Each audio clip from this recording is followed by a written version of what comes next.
ఈరోజు పలావ్ వెజిటబుల్ పలావ్ అత్తమ్మా. కొత్తిమీర పుదీనా అదాపు కట్ట కడిగి క్లీన్ చేసి వడగొట్టినాము. ఇగో దాంట్లో ఉండలేదు అల్లము వెల్లుల్లి 4 పచ్చిమిర్చి చెక్క లవంగాలు కొబ్బరి గసాలు సాల్ట్ ఇగో కూరగాయలు బియ్యం కడిగి పెట్టుకున్నాను. తిరువాతికి జీలకర్ర మిర్చి ఒకటి వేసేది, ఆవాలు పసుపు వేస్తే చిత్రాన్నం అవుతుంది అంటారు. చేసినాక చేసే విధానం చూపెడతాను.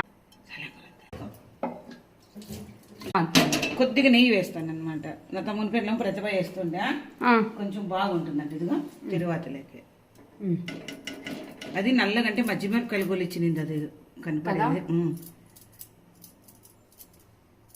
ఎంత వేడి ఉందబ్బా, వర్షం వచ్చినా కూడా కదా, చాలా ఉంది.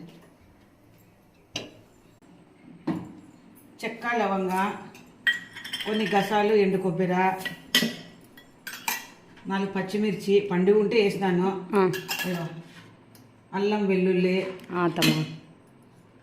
సాల్ట్, ఇంకొకటి కొత్తిమీర పుదీనా కడిగి పెట్టుకున్నాను. అన్ని గ్రైండ్ చేసుకున్నాను.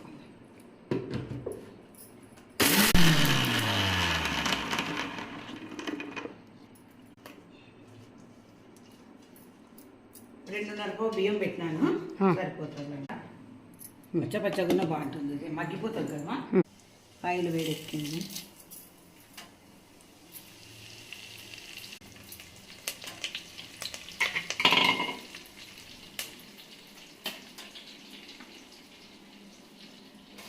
ఇప్పుడు మసాలా అంతా వేసుకున్నాం చూడే, అది చూపెట్టినా కదా ఇందాక. పేస్ట్ అంతా బాగా మొగ్గిచ్చి కలుగుతామా.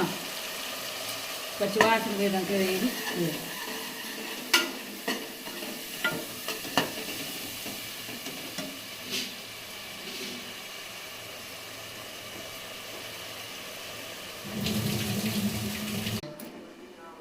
కాయగూరలు అన్నీ మొగ్గించుకోవాలా. కూరగాయలు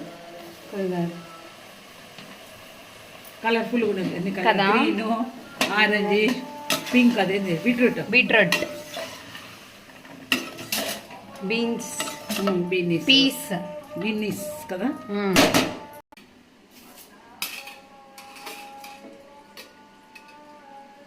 డైరెక్ట్ పెట్టేసినాను.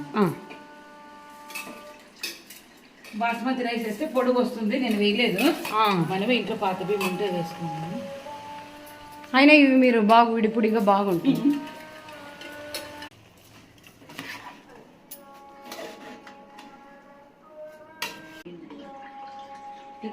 ఒకటికి 2.5 గ్లాస్ అన్నమాట.